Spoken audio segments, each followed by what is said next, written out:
Western Europe in the last century saw a disproportionate lead in technological advancements.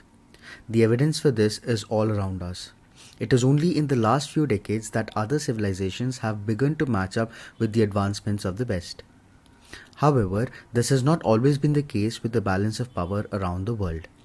This disproportionate lead can be traced back to the sudden momentum Western Europe started to gain around the 15th to the 17th century. Greetings everyone, my name is Abhijit and today we will be discussing some of the reasons that led to this dominance of the West over most of its contemporary empires. The counterparts of Western European empires like the Ming Chinese, the Ottomans or the Mughals in India, while being regional hegemons, lacked the right mix of ingredients that propelled Europe to global dominance. Unlike the vast centralized empires of the Ottomans, Mughals and the Ming, Western Europe was a patchwork of small kingdoms and city-states. Each ruler had control over their own region, but no single power could dominate the entire continent. This, to a large extent, was a function of the rugged geography of the region. In the absence of large swathes of land that could be controlled by a cavalry of horsemen, the region largely was controlled by multiple decentralized rulers. Centralization of power can have instant and far-reaching consequences due to policy, both positive and detrimental. This is because over-centralization results in a single point of dispensation of authority. In the absence of a fail-safe mechanism, any direction by the central figure can have cascading effects that can make or break generations of effort on technology. Since Western Europe was largely decentralized, even if one country or one kingdom made a poor policy decision, it did not necessarily drag down the entire continent. For example, Spain may have had a monopoly on New World gold, but Italian city-states like Venice continued to thrive on Mediterranean trade.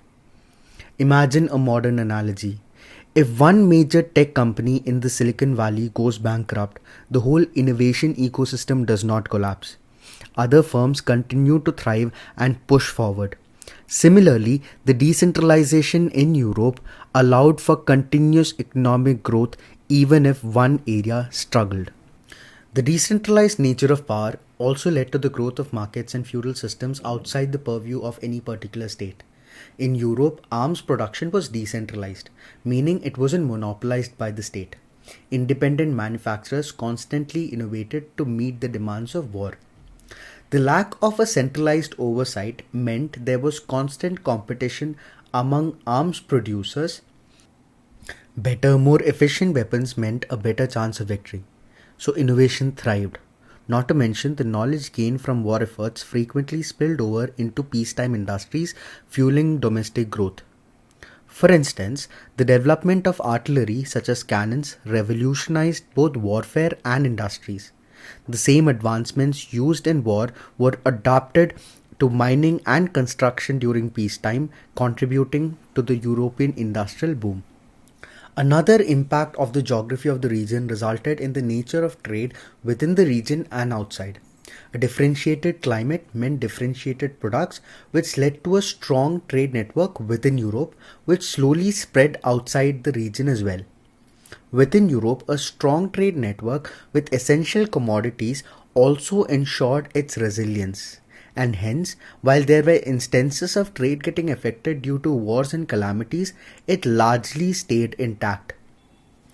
Outside Europe, unlike the luxury-oriented trade of the East, where items like silk and porcelain were exchanged, Europeans focused on bulk commodities like timber, sugar, metals and spices, which were essential materials that fueled local economies and supported growing populations. Take sugar for example. Once grown primarily for luxury, it became a staple in the European diet and economy. England's obsession with sugar, tea and rum led to vast colonial plantations reshaping both local economies and global trade. The nature of the trade was also a result of a few other contemporaneous events. The plague of the 14th century, while catastrophic, also led to higher wages and better living conditions.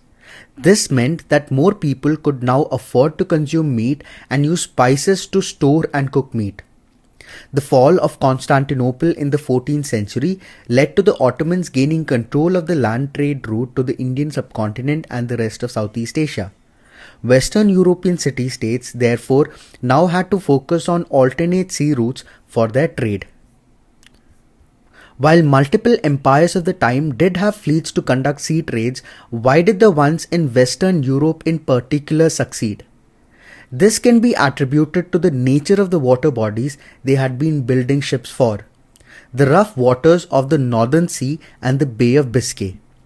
This ensured that they would build tough ships which could scale the rough waters of the high seas of the Indian Ocean and the Mediterranean Sea. It would also later give European ships an advantage in sea warfare, given the installation of heavy cannon guns on tough ships was easier as compared to their Chinese counterparts. A well-connected, resilient trade network also had other second-order effects, which included the evolution of financial services.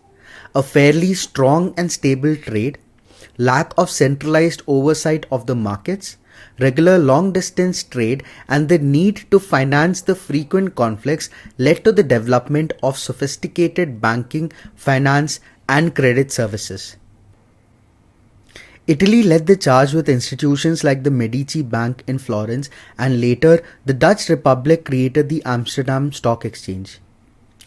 This financial evolution allowed Europe to fund large-scale enterprises from shipbuilding to overseas explorations, further advancing their technological and economic dominance.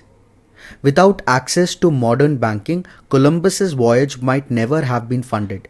The ability to secure loans and insurance for high-risk expeditions was a game changer. Finally, let's talk about cartography. You can't dominate a world you can't map. European explorers like Columbus and Magellan relied on increasingly sophisticated maps to navigate unknown waters, and it wasn't just about geography. These maps symbolized power. The ability to map newly discovered territories allowed European empires to claim and control vast new areas. Think about how the British Empire was able to control far-flung colonies from India to the Caribbean thanks to advancements in map making. Today we rely on GPS, but in the 15th century, accurate maps were the cutting-edge technology that could mean the difference between life and death on long voyages. So why did Western Europe lead in technological advancements? It wasn't just one thing. It was a combination of decentralized power, resilient trade, innovative arms production, financial evolution, and the mastery of cartography. All these factors came together, giving Europe the edge that ultimately shaped the modern world.